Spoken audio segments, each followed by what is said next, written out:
everyone, and welcome to our discussion today. I want to welcome to my panel Reverend Linda Burdett and Cathy Richman, and I'm Kathy Cronin, and I will be leading our topic.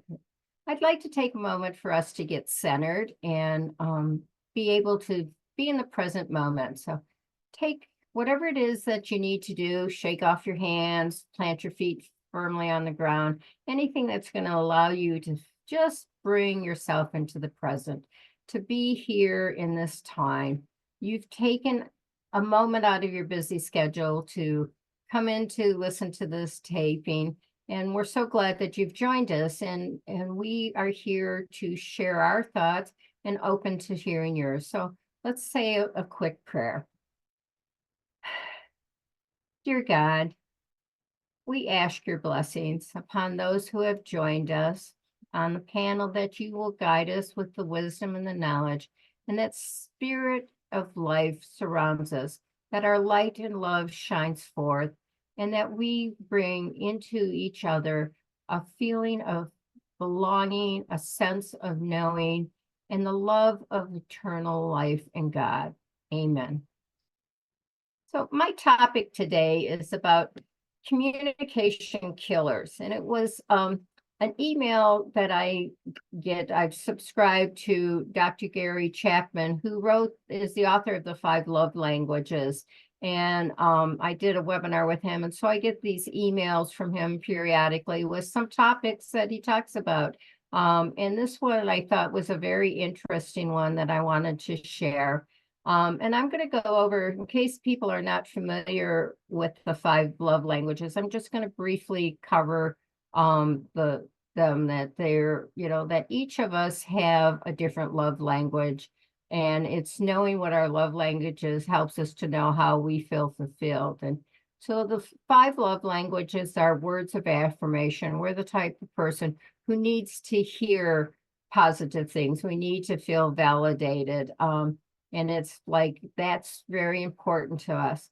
There's the acts of service that our love languages is doing for others, is going out and being the kind who is always serving others and likes to be of help. That's what validates them. That's how they speak their love language. Receiving gifts. There are people that to feel loved is to be receiving gifts, and whether it's just a compliment or whatever it is. And then another love language is called quality of time. You want to feel loved. You want the person to want to spend time with you, to be with you, and having that time together.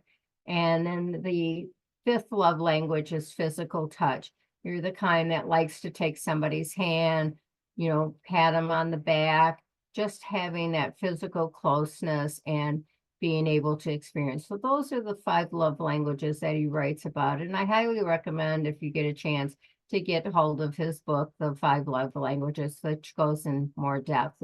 This is the article he wrote about communication killers. And he says, not every hurt feeling calls for an apology. A few years ago, I asked over 75,000 people what issue they were particularly interested in learning more about. The majority of responses came back to one particular area: communication.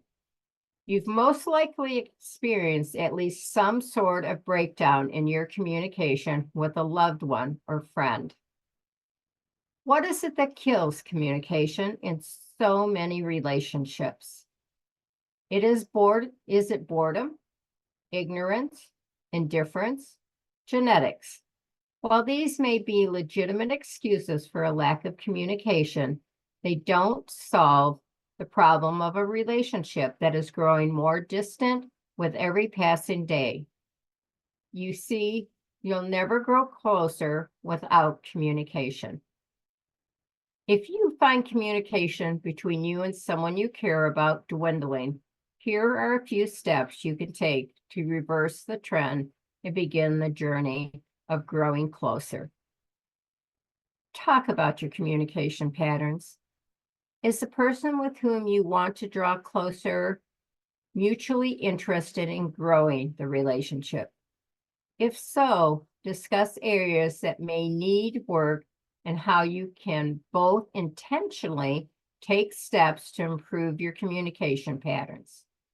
Chances are the conversation alone will spark new life in the relationship, which will allow you to build on this foundation. The second thought is learn to ask the right questions. Sometimes we don't get the answers because we don't know the questions to ask. To increase chances of quality communications, you'll need to make sure that your questions are specific and non-threatening. The question, "How was your day?" is too broad to initiate any kind of real conversation. Some parts were probably good, some were probably bad.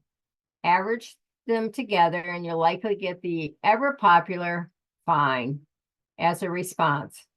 The more specific you are with your questions, the better chance you have of getting a substantive response, one that can evolve into a full-blown conversation.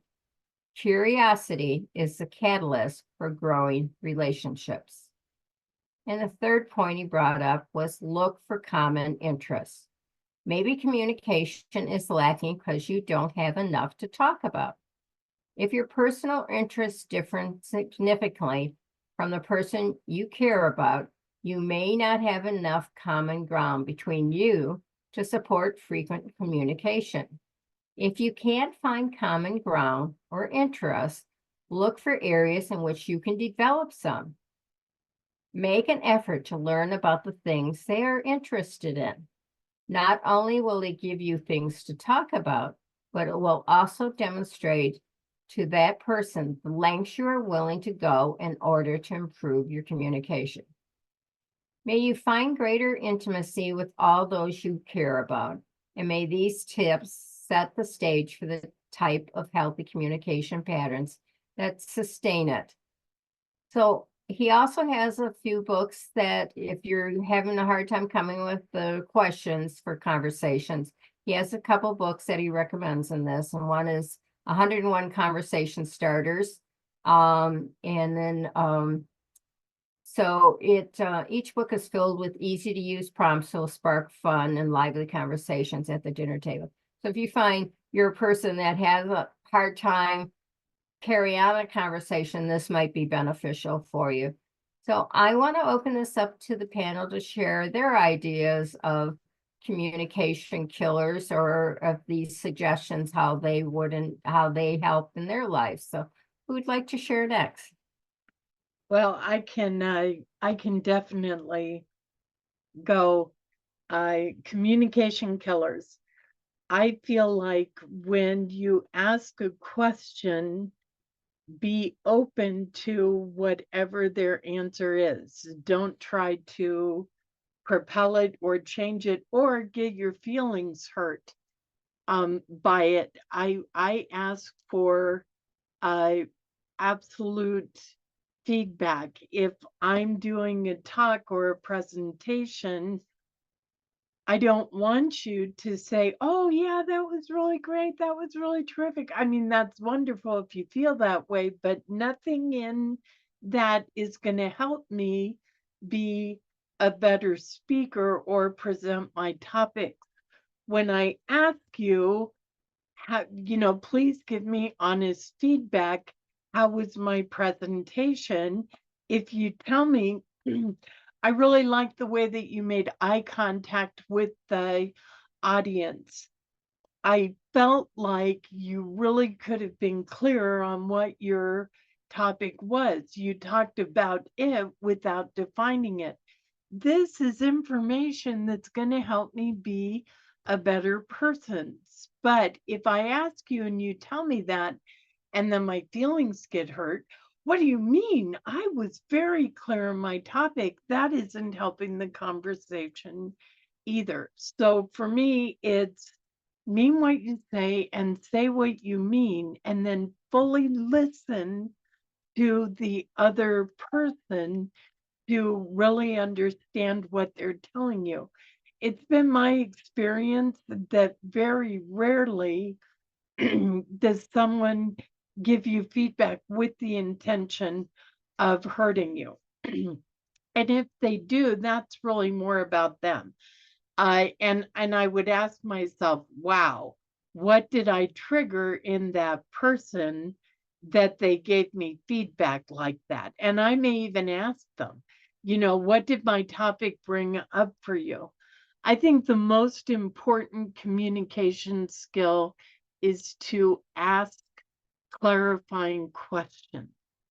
Do not assume you know what the other person means or what they're thinking. If I catch attitude from you or anyone, not you, of course, but anyone, and assume, oh, they're upset because I took their parking spot, and don't ask questions, then I've got one reality going that may or may not have anything to do with the other person's reality. So if I catch attitude when you walk in asking clarifications, hey, you seem upset, what's going on? That's opening communication. And sometimes good communication means you're going to talk about things you don't care about. My husband, whom I love, is a huge sports fan. He loves all different kinds of sports. And right now it's football season. So he will tell me all about these people and who they've been and what teams they've been on and what they've accomplished. And seriously, I don't care. I don't remember, but I will sit and be engaged because I can see he needs somebody to share this with.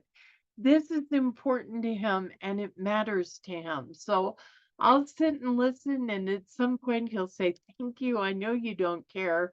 And I'll tell him, but I care about you. And this is important to you. And I want you to be able to talk to me about it. As long as you don't give me a test later. Don't don't give me a test. So clear boundaries, clarifying questions, and listening with love are how I counteract. Now I've lost it. Communication killers. Okay, that's all I got. I'm being quiet now. Well, I guess that means I better join in here and add a little bit of what I got out of it. I honed in immediately on the 5 love languages, and the one was doing for others, helping others. That's a wonderful language that you don't even have to be saying anything, but you're reaching out and you're helping somebody. Maybe somebody needs help. You see that they are using a crutch, and you go over and you open the door for them. That's a love language that doesn't need words. It's just the doing. And the physical touch. Oh, I love the physical touch. And you can do that with people that you don't know, but that you've just met in an environment, and that you just want to touch their arm. Or I was at a meeting the other night, and I was helping this group to form a speaking group, a Toastmasters group, and they were just the warmest people, and there was just this connection without even having to say words.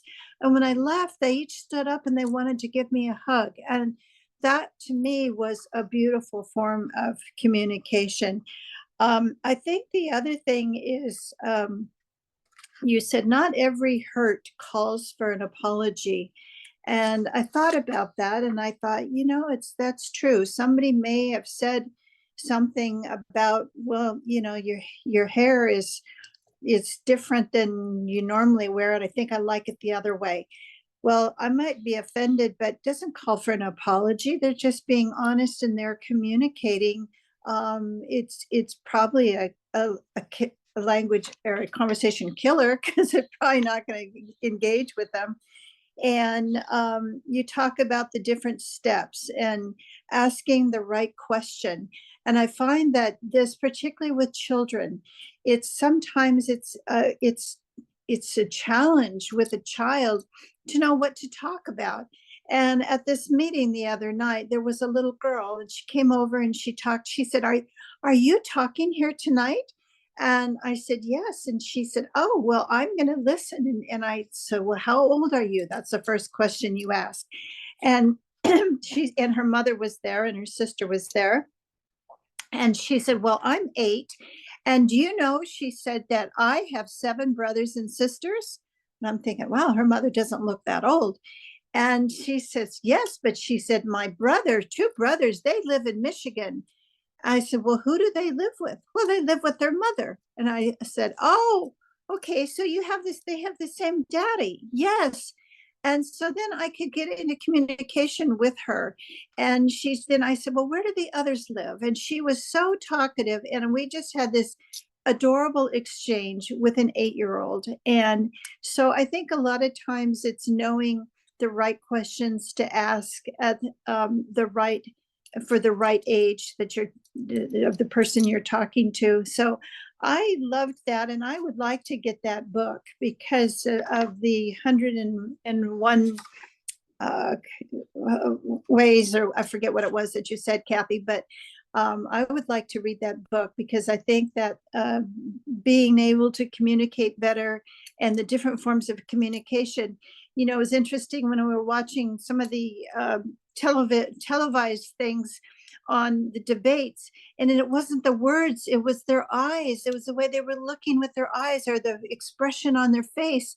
So communication doesn't always have to be that spoken word. It can really be a look, and that look can be a real happy one or a disgusting one, whatever you choose to use. So anyway, that's what I'd like to add. And great topic, Kathy, and great response, Reverend Linda. And that's all I have to say. Thank you very much.